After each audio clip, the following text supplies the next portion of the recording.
ملګرو سلامونه نیکې هیلې او ډېر زیات احترامات محبتونه او خصاتونه ومنئ خپرونه د غزلزار او زه یم غازي نایب قدرمنو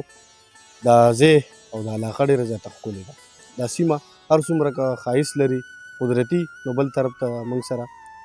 د ملاګورو د سیمې زلمی لیکوال عدالت بهتاب صاحب هم ملګرتیا کوي بهتاب صاحب ډېره ښکلې شاعري کوي د دې خیالونه د دې لفظونه انتهایي د ستاینې وړ دي مخکې موږ سره ډېرې خپرونې شوي دي په هغه خپرونو کې د دې د ژوند او د فن او شاعرۍ حوالې سره پوره معلومات شته نن به صرف د دې ژوند پوښتو او تازه تازه کلامونه به کوي بهتاب صاحب ژوند څنګه روان دی هرکلی هم درته وایم او زموږ ملګرو هم سره ډیره مننه غازي نادان صاحب ستاسو د راتګ چې دلته راغلی او دومره د لرې نه نو ستاسو د راتګ ډیره مننه کوم خوشحاله راته اوسئ نادان صاحب دوه نوي غزلې دي نو مینوالو ته به یې ډالۍ کړو د غزل مطلب دی چې سا خطا د زندګۍ پناه کېدله سا خطا د زندګۍ پناه کېدله په کنډو یوه ډولۍ پناه کېدله او باد یې زلفې په مخ رو رو خورولې باد یې زلفې په مخ رو رو خورولې په وریځو کې سپوږمۍ پناه کېدله او د دې تورې شپې په سر مې د قسم وي د دې تورې شپې په سر مې د قسم وي سپینه ورځ وه چې په ژۍ پناه کېدله او ستا په نوم به مې اټکۍ تمامېدله ستا په نوم به مې اټکۍ تمامېدله ستا په نوم به مې سلګۍ پناه کېدله او په ککو کې مې خوندي کړله بېتابه په ککو کې مې خوندي کړله بېتابه په ککو کې مې خوندي کړله بېتابه له نظر مې یو نجلۍ پناه کېدله شته یم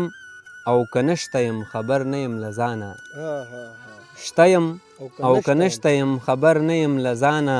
نن راته څه بل رنګ یاد شوی جانانه یقینا شته یم او که نشته یم خبر نه یم له ځانه نن راته څه بل رنګ یاد شوی جانانه او زه د کربلا په غم کې ډوب یم اسمانه زه د کربلا په غم کې ډوب یم بارانه زه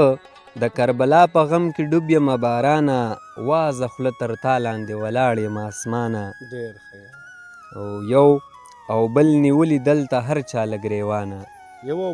یو او بل نیولي دلته هر چا له ګریوانه څوک دې تر منزله رهبري وکړي کاروانه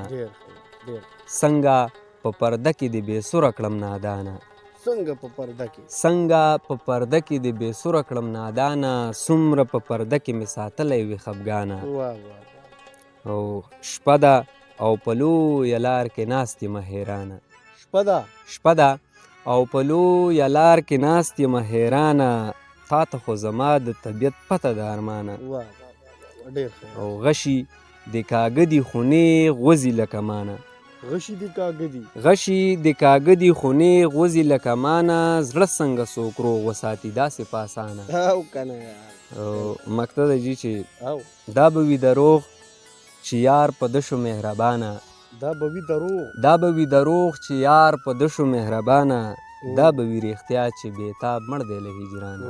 ستاسو د راتګ او د دومره مینې ډېره مننه کوم بهتاب صاحب ډېره مهرباني ډېره مننه قدرمنو عدالت بهتاب صاحب راسره تاسو واورېدو انتهایي ښکلي کلامونه تازه هغې تاسو ته په دې ښکلي ماحول کې ویل زما یقین دی چې د شعرونو سره سره تاسو به د دې ښکلي منظر نه هم خوند اخیستی آباد او ښاد او بریالي اوسئ